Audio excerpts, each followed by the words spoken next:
It was a soft spring afternoon in Vienna, the sky painted in pastel blues and gentle clouds drifting like dreams not yet spoken.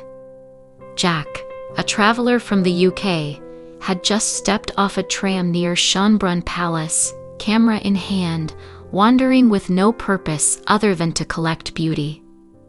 And that's when he saw her. Jenny. She was sketching under a blooming cherry blossom tree. The wind played with her auburn hair, and there was a kind of quiet to her presence that made the world hush around her. Jack stopped. He didn't know why. He just did. She looked up, and their eyes met.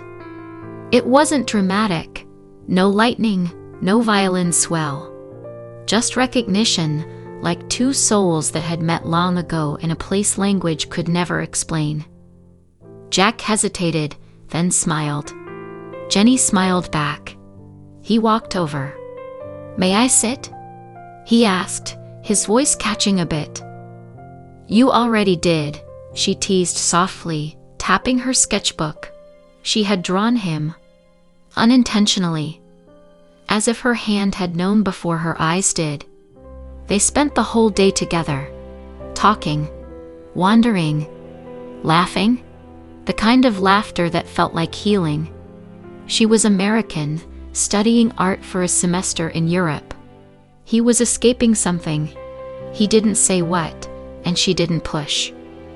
Over coffee at a quiet cafe, their fingers brushed. He looked at her like she was the first sunrise he had ever seen. "Why does this feel like a memory already?" he whispered. Jenny just smiled sadly. They met every day for the next 2 weeks. In parks, along cobbled streets, at markets filled with music and roasted almonds. He showed her the world through his camera lens. She taught him how to slow down and listen to silence. One night, under a sky cracked open with stars, they kissed. It was the kind of kiss that made time irrelevant. But time, as it does, kept moving. Jenny's last day came.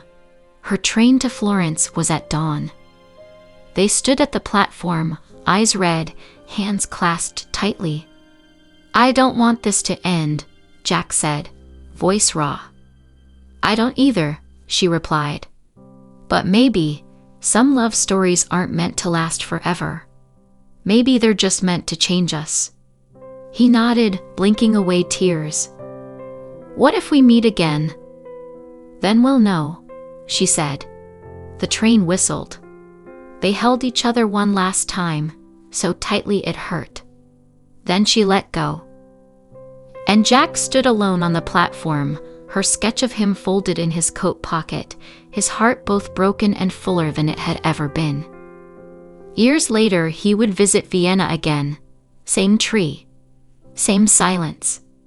He'd sit there, close his eyes, and remember a love that arrived in a glance, and left in a goodbye, but never really left at all.